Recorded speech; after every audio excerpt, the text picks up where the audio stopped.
This is Boardwalk Radio on CHMA 106.9 FM, and you are listening to Jacob Burnley, the voice for your Sackville summer. Joining us now in studio is current TSN analyst and former Toronto FC and Burnley defender Steven Caldwell. Thanks for taking the time to join us this afternoon. Thanks for having me, Jacob. I'm very excited to be here. I'm very excited to have you here, and it's great we had this opportunity. I want to kick off the conversation right away. In 2013, you made the decision to come and ply your trade in Canada. What made Canada and Major League Soccer an attractive option for you? What did you see in terms of potential in Canada? Yeah, it's a great question, actually. I think I always wanted to play abroad in my career. I felt like it was something that would be very fulfilling to, learn a different culture. And at that time, I thought it would be a different language and things. And so I always looked for that. I almost went to Sporting Club Portugal 1 year and it never quite worked out and I was disappointed. Then I spent my entire career in England, and I was coming to the end of my Burnley contract, and I knew I wasn't going to renew, and I was looking at different options, and I had a little bit of interest from New York Red Bulls a season or two before, and then the opportunity came up to speak to Ryan Nelson about coming to Toronto FC, and Ryan was a player who obviously played for Blackburn and Tottenham Hotspur and Queen's Park Rangers, New Zealand International, and a guy I respected. I'd played against a few times in the past, although I didn't really know him personally. Wanted me to come, and he wanted me to come immediately, which was a bit of an issue. I was in Birmingham on my own. My family were in Newcastle, and we were, jumping back and forward, and it was difficult. I had a vacation booked to go to the States actually for the summer.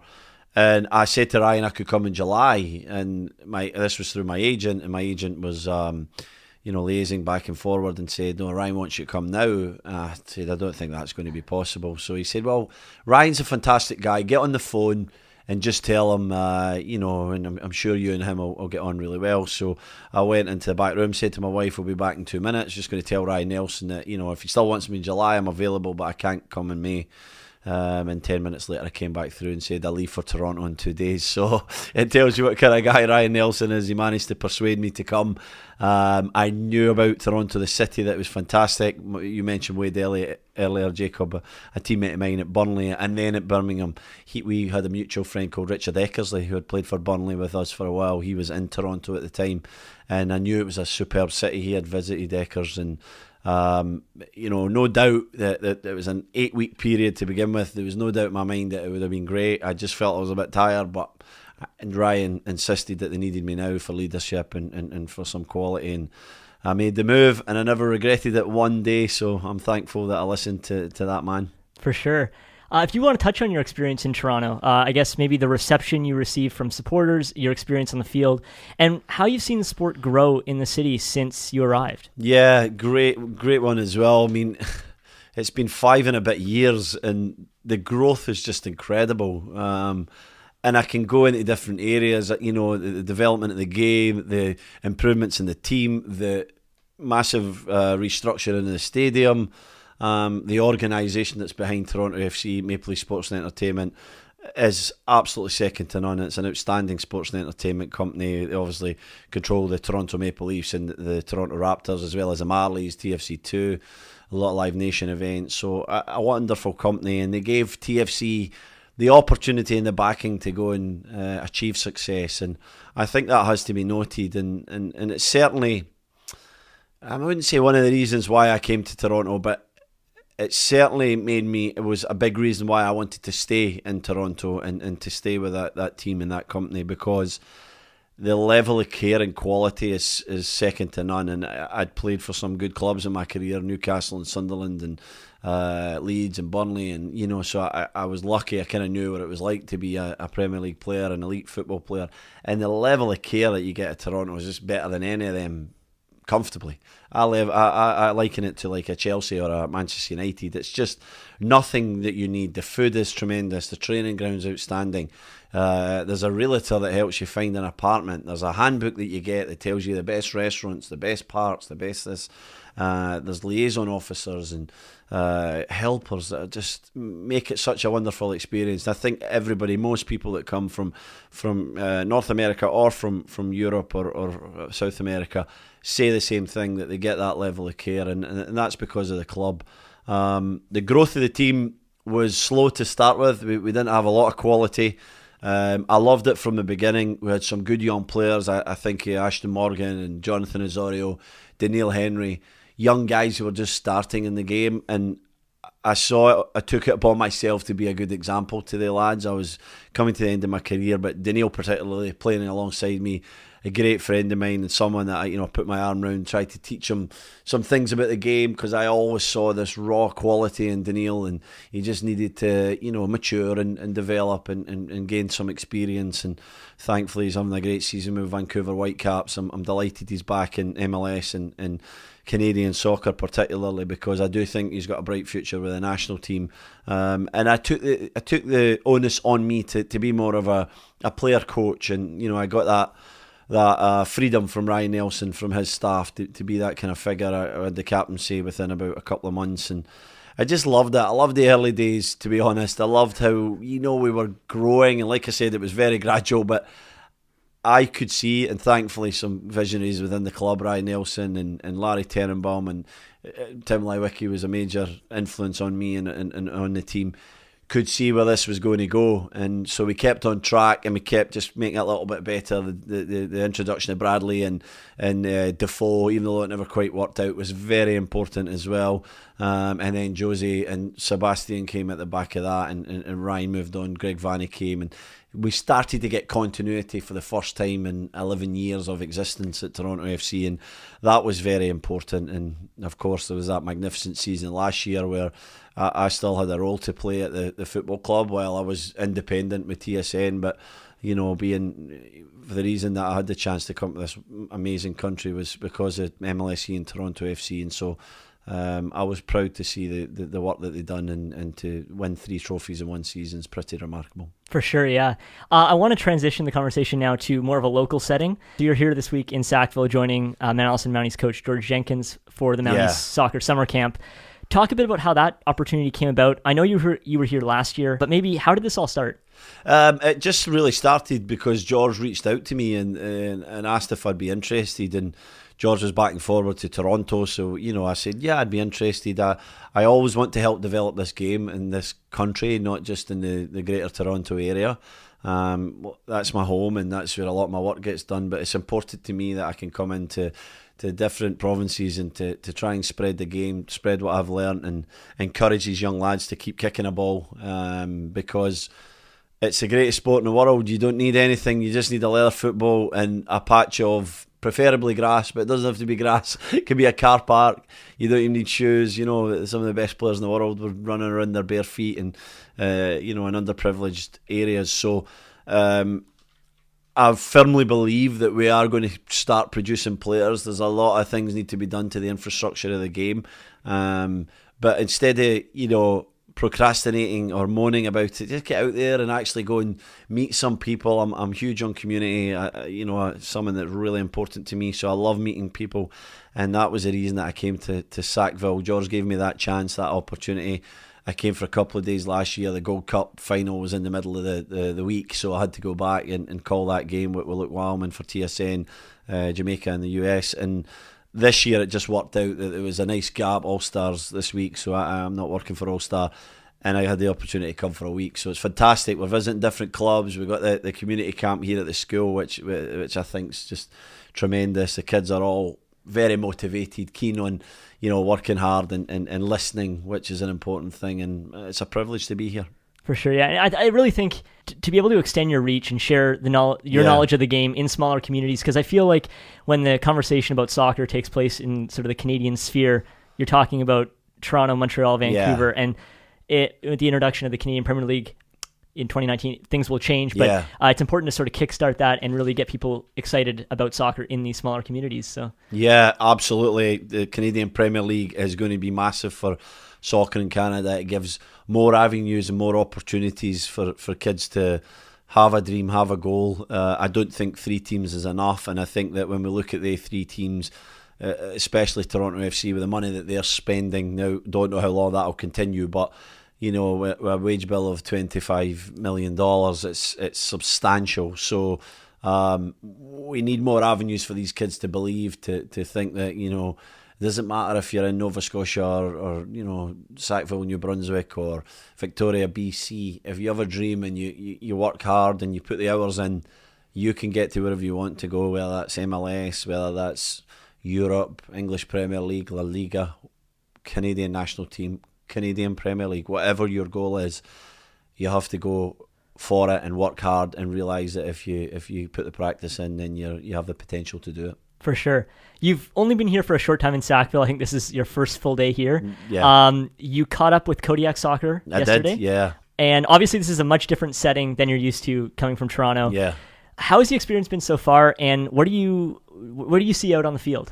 Well, I love coming here. I really love the people, and I also, like I said, enjoy meeting different people. But I love how these kids are very appreciative that I've come and I spend some time with them. That is really important to me as well. And no disrespect to Toronto, but we don't always get that. Sometimes you head into places or things and it looks like the kids couldn't really care less. So it's nice to be here. We went to a game in Moncton last night. I'm actually coaching the girls from Fundy tonight out in the field there, an under 17 girls team, and we watched Kodiak against Fundy under 17. I think I was very impressed. Kodiak played very well. They had played a while back and I think Fundy had won, so they were somewhat even, but Kodiak were the better team last night, and I met some of the lads who were coming in to train after, and it's just brilliant. I mean, it's a beautiful part of the world as well. We just sat there, the night was gorgeous, we watched football, and I can watch any game. I just love football. I never get sick of football. I can watch it. I just did 64 games at the World Cup. Yeah. And the minute it ended, I just wanted it to be like the start of the World Cup again. I never get sick of the game. It's just in my blood, and I love it, and I want to try and take my enthusiasm and passion for the game and either instill it in a kid or speak to a kid who has that same passion and maybe give him a little bit of inspiration to try and fulfill his dreams. You mentioned all your work with the World Cup this past couple of months there, and obviously a really big work schedule for you. I was watching the final in Halifax at the Halifax Wanderers viewing party. Right, nice. With one of my friends, and it was just a great atmosphere, and people were so into it, and whether you were France, whether you were Croatia, it was just this one big party, and it was fantastic. If you wanted to touch on sort of that experience of working with TSN for the World Cup. Well, the greatest broadcasting experience in my life. It was just such a privilege to bring the greatest sporting event in the world to the country of Canada. Like I said, I'm very humbled that I had the opportunity. I love broadcasting. Nothing's like playing, and I miss playing every day, but I fell into a position in a role that I really enjoy, and no sort of game's the same, and there's so much to learn in that profession for me. I'm at early stages. I did it for like 2 years. But the World Cup, there's just nothing like it. It's phenomenal. And we did 64 games. Christian Jack, Luke Wildman and myself did every single game. We had Howard Webb as a guest, Carl Robinson, the Vancouver Whitecaps coach. Howard Webb obviously refereed the 2010 World Cup final. A good friend of mine, refereed me in the past a few times in the Premier League. We had Terry Dunfield, ex-Canadian international, Toronto FC, Vancouver Whitecaps, did a couple of days, and Yanis Michalek, who played MLS, he played for the US national team, and so we had some fantastic guests. We had us guys as a kind of stable there. The football was magnificent, the quality was there was goals, there was VAR, which was a new thing, and the storylines were just there every single day. Late goals, controversial decisions, that Lopetegui getting sacked on the eve of the tournament. It just happened for a month, and there was very few times. I think one game, it was France-Denmark. We had nothing to say at half time. We were like, how are we going to fill 5 minutes? Normally we were squeezing stuff into the 5 or 6 minutes we had at half time. That game we were like, what are we going to say here? So we just decided to tell everybody how bad the game was. So we just went on about the lack of quality. It was the last group game, and it was a sort of stalemate because they both just needed a draw. Amazing World Cup. I mean, I'm sure everybody that watched it really thoroughly enjoyed it. Well, we're on this theme of international soccer. You had the opportunity to represent Scotland a number of times. For young kids, maybe some of whom were on the pitch today, what would you say to them about representing your country, the privilege of doing so, and why they should support their home nation? Yeah, there's nothing like it. You can play in the Champions League final or win the Premier League, but there's nothing like represent your country. And it really, if you're ever lucky enough to do that, it dawns on you because everybody's watching, and in a proud country like Scotland, you could play 100 games for Newcastle, but your gran never watches, or your aunt, or your friends at school. But when you play for Scotland, everybody's messaging you, everybody's watching, and it's a phenomenal experience. Very, very privileged to have done that. I was lucky enough as well, which is extra special for me, to have played alongside my brother in an international game, and I think we're still the only brothers in 65 years that have played for Scotland. So that is one of my greatest achievements, I think, in my career, to have played with my brother for my country. And everybody should be proud to be Canadian. I know in Canada we all come from other places, and I will always be Scottish, but I am proud to live in this country, and I feel myself to be, even though I'm not a citizen, I feel to be a little bit Canadian already. And everybody should be proud to be Canadian, and we just need that Alphonso Davies, or that team, or that sort of example to give everybody the impetus to really get behind their country. And hopefully it's coming. I do feel we're going to have a good chance. I look at the quality of 2022, I think, is a reasonable expectation. We have Liam Fraser's a good young midfielder for Toronto FC. We have Osorio in the form of his life. We have Daniil Henry, like I said, having a fantastic season. Mark Anthony Kay at LAFC unfortunately just broke his ankle, but started at Toronto, went to USL, has been probably their best player in a team of stars for the entire year, plays midfield and has really developed as a player. Jordan Hamilton has potential. I'm sure I'm missing people out. There's one player I'm thinking of. He plays in the Liverpool youth team. He's from Toronto. Liam Miller, he's from Mississauga. Went to Liverpool and has really developed, scored a lot of goals. I think he's an attacking midfielder. I've actually not seen him play that many times, but my friend is president of North Mississauga, the club that he came from, Trevor Bertrand, a fantastic guy. He told me about Liam Miller 2.5 years ago. Keep your eye on him, and I know he's been doing extremely well. Alfonso's obviously the superstar. Can we try and get a Baloo Tabla to commit to Canada? There's a few that we could, hopefully John Herdman and his staff can go and pinpoint, and we can try and convince them that this is their future, that they're going to be at 2022 and they're going to play in a home World Cup. I just can't even imagine what it's like playing the World Cup, never mind the home World Cup. So for me, that is such an inspiration. That's, if I'm anything between 12 and 17-year-old kid, all I'm thinking about is how can I get in my national team and be playing at a home World Cup. Yeah, the final question, you already knew where I was going with all this. My question was about the future of Canadian soccer, how it is quite bright right now. Yeah. Obviously, Vancouver Whitecaps star Alphonso Davies just signed with Bayern Munich. Yeah. And of course, the Canadian Premier League's going to begin play in 2019. The soccer as a participation sport is at an all-time high, and it's sort of attracting fans of a new generation as well. If you just sort of wanted to sort of cap off with those points, and then we'll wrap up the interview. Yeah, absolutely. The future's bright. We're talking about the talent there.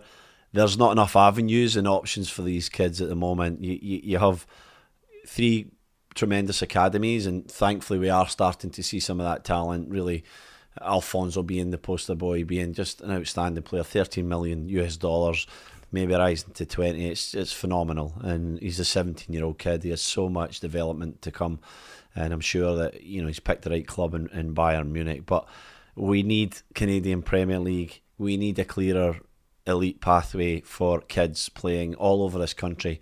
And we live in a very unique country where, we have 32 million people, but the land's massive and every province is different. Every area is different. So we have to create programs or create leagues or create avenues that are a little bit unique for every province while still bringing it together under Canada Soccer. And that has been our Achilles heel for 20, 30, 40 years. We need to get in a room and sort it out, because elite soccer should be free. It costs too much money, it's too restrictive. We're not allowing some of the players, and I know a lot about GTA soccer. I don't know a lot about New Brunswick, Nova Scotia, BC, so I'm not even going to pretend I do, but I do know GTA soccer, and I know that we're not always looking in the right areas because it costs too much money to play. So let's make it free. Let's make it free between 13 and 17, the age groups where we really struggle to develop these guys, and let's give them places to play and avenues, whether it be levels in terms of, like I said, Europe and MLS and CPL. We can't expect CPL to be MLS in day one. It's going to take 10, 15, 20 years. But it's a start, and it's a level, and it's a place for a kid to dream, to grow, to go and play.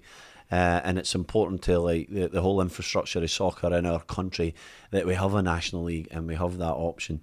I just hope that we stop the bickering and we get in a room and we come together and we do what's right for the game. Because if we do, I am certain the talent's here. I've seen it between 8 and 12. It's as good as anywhere. We drop off between 13 and 17 because we need better coaching. We need easier, clearer pathways, and we need to make sure that we actually create a plan that allows that to happen. 100% agree. Yeah, this has been a great conversation about Canadian soccer. Thank Great you. to have you here in the studio. Enjoy the rest of your time in Sackville. Thanks, Jacob. Yeah, this has been Boardwalk Radio with Jacob Burnley on CHMA 106.9 FM. You just heard from Steven Caldwell here live in Sackville, working with the Mounties Summer Soccer Camp.